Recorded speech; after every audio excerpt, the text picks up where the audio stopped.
Welcome back to another one of our online lectures here in History Through Film.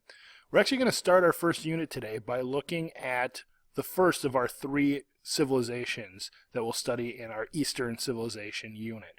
We're going to start with the Chinese, and this is an appetizer. We're not going to spend a lot of time looking at Chinese culture. We could actually spend weeks and weeks and weeks on this. We just want to get a little bit of information on the Chinese because our second civilization that we'll study this unit is all about the Japanese. And the Japanese borrow very heavily from the Chinese, so I think it's important that we start with a little information on China. The third civilization that we'll look at in this unit is not so much a specific civilization, but it'll be tied around the Middle East and some of the civilizations that have popped up there. So we're going to start with the Chinese, we're going to move on to the Japanese, and then we'll move on to the Middle East. So let's get a little bit of information here on the Chinese today. We have two learning targets that we're going to seek to answer here. The first one says, summarize Confucius's influence on Chinese culture. Confucius is a very important man who wasn't really appreciated in his time, but a lot of his ideas have become the backbone of Chinese culture even today. So we're going to talk about him. We're also going to look at Chinese culture. So the second learning target says, describe early Chinese culture, including, but not limited to, the dynastic cycle and the mandate of heaven. And we're certainly going to talk about those pieces as we move through here today. So let's start with gifts from the Chinese. Throughout history, these are the main things that the Chinese provided the world, at least in terms of trade and things people wanted in Europe that they wouldn't have had access to. So the ancient Chinese invented the following: the compass, movable type printing, which will eventually be morphed into the printing press by Johann Gutenberg in the 1440s in Mainz, Germany. Paper making. The Chinese were the first to make paper.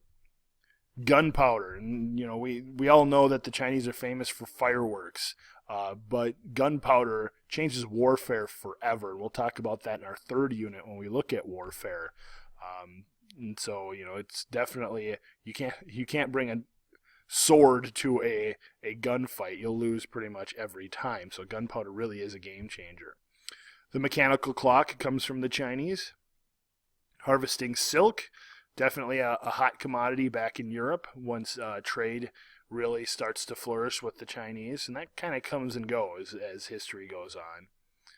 Early iron and steel smelting and porcelain comes from the Chinese. You see a lot of vases, famous vases from the Ming Dynasty and different dynasties in Chinese history. Very, very valuable even today. So let's give a little background on Chinese history. We're going to talk about imperial China and the dynastic cycle. The ancient Chinese were divided into dynasties. Well, that's a very interesting historical word because it means a line of hereditary rulers of a country. We don't see this much, especially in our part of the world today, because of democracy. You have elections and people rule for a designated period of time. But back then, families ruled. So if somebody was in power, typically they passed power on to their son. Sorry, ladies, that's just the way it was. And that person would pass power on to his son, and so on and so forth. And that family rule would be a dynasty. So dynasties are a line of hereditary rulers of a country. The rise, decline, and replacement of dynasties is known as the dynastic cycle. And this is interesting because the Chinese have technically fallen many different times. Sometimes when an empire falls, it never recovers. Like when the Roman Empire falls in 476 AD, it's gone, it's done, it never comes back. But the Chinese are still at it even today. They're the oldest culture on the planet. They've been at it for 4,000 years. Now, they don't use dynastic rule anymore, but even when they did, they were able to maintain their culture and control of their country or territory pretty much for the entire existence of who they are. So there are some minor exceptions, like when the Mongols came in and took over. But for the most part, if a dynasty fell, there was another dynasty there to pick up and rule afterwards. Maybe not immediately. Sometimes it took decades or even a century for a strong dynasty to take over.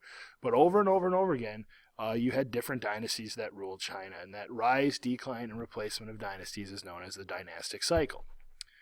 Well, in order to rule, you had to have something called the mandate of heaven. So the Chinese believe that you must have divine approval to rule, or the mandate of heaven. Well, they didn't necessarily have gods that they worshipped. They had spirits and nature spirits. But the idea was, and your ancestors played a big role in that too, that if these spirits approved of you ruling, you could be the ruler. And as long as you did a good job, you had the mandate of heaven and you should continue to rule China.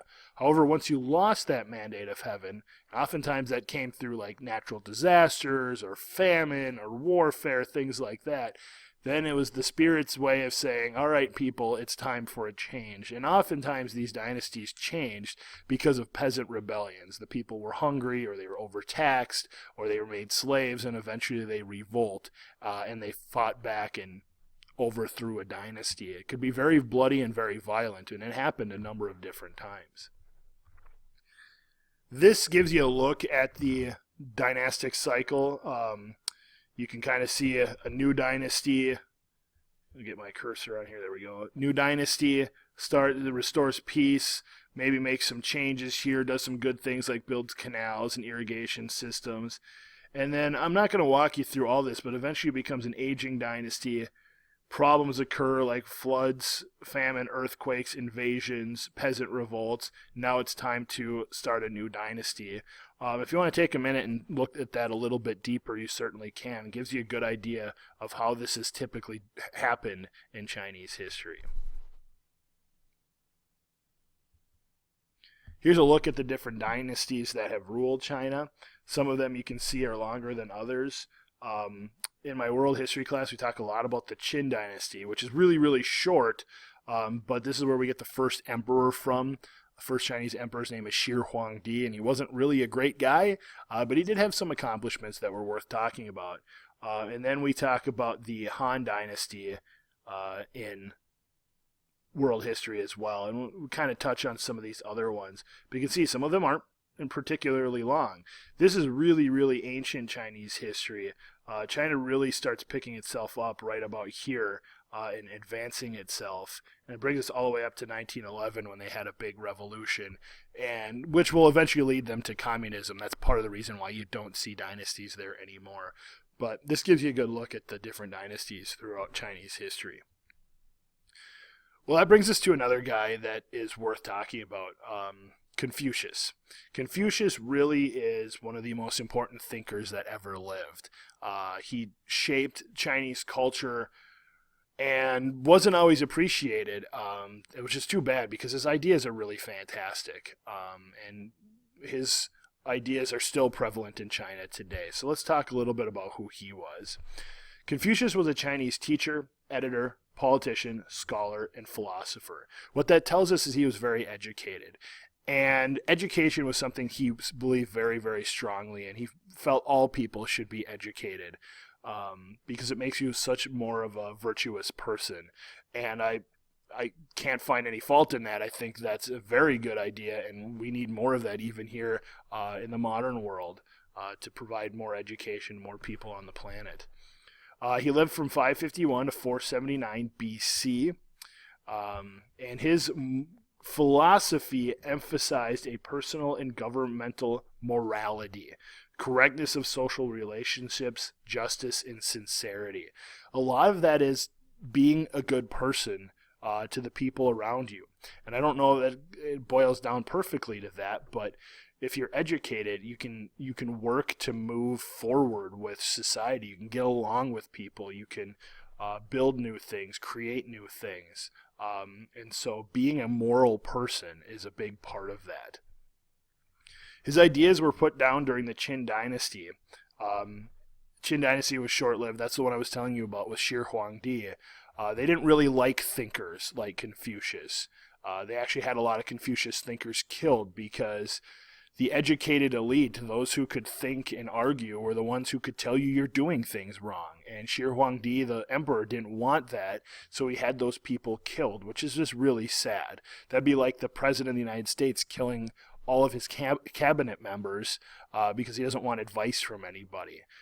So Confucius wasn't appreciated in his time, but his ideas were later revived under a later dynasty called the Han Dynasty, which is now his ideas were then put into a system called Confucianism. Have to be careful. Confucianism is an ethical and philosophical system, mistakenly sometimes described as a religion in some cases. It's not a religion. It's just a way of thinking. So Confucian ethics is characterized by the promotion of virtues encompassed by the 5 constants. These words are pretty easy to understand: humaneness, righteousness, proper right, knowledge, and integrity. Those are all positive things. Those are all good things. I think we don't need to break down the definition of those words. I think we know what they mean. I think they're easy to understand. And he wanted people to live by those 5 constants. You imagine if people lived with integrity today, with righteousness and humaneness towards one another, we wouldn't have mass shootings. We wouldn't have violence. We wouldn't have greed. It would be a much better place to live. And Confucius recognized that well over 2,000 years ago. One of the things that factors very big into Confucianism is filial piety, or respect for one's parents and ancestors. So it's a major part of Confucianism, and it's certainly a major part of Chinese culture. You don't question mom and dad. You don't bring dishonor to the household. You certainly need to listen to what they say and work to uphold the values of the household. And that's something I think we still have in maybe a different form. It's tough as teenagers to understand that sometimes, but respect for one's parents and ancestors is very, very big in Confucianism. So many of these ideas are still practiced by the Chinese today.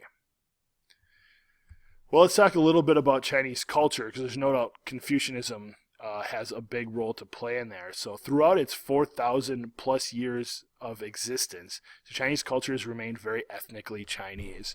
America's a melting pot. We have all sorts of ethnicities from all over the world that have come here, sometimes by force, unfortunately, and have become this American culture. That's not the case in China.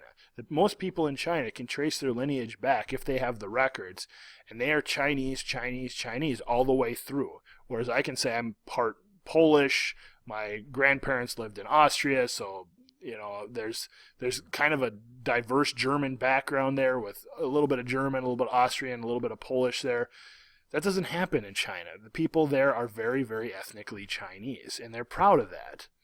Typically, they had resisted outside influence, and I'm going to show you a map of this in just a little bit, but their geography made it very difficult for them to interact with other cultures. They had the Gobi Desert in the northwest, they had the Himalayas in the southwest, the Taklamakan Desert, they had the East and South China Seas, the Yellow Sea to the east.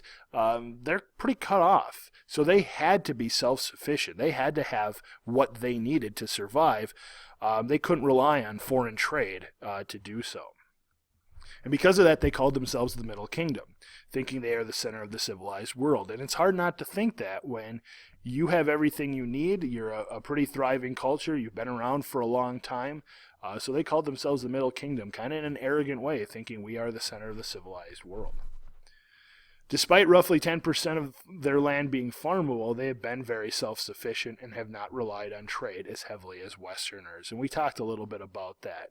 Westerners wanted things from the East. They wanted the silk and the paper and the compasses and the porcelain that the Chinese had. Chinese didn't see the West as a means of gaining profit. That was never something they did. So it's definitely a cultural difference that the Chinese had. And traditionally, the Chinese had favored agriculture as their most revered occupation. And that changed maybe in the last 100 years or so as China is advancing economically, but it was more honorable to be a farmer than it was to be a trader or anybody else. So that's why you saw China remain sort of an agricultural society.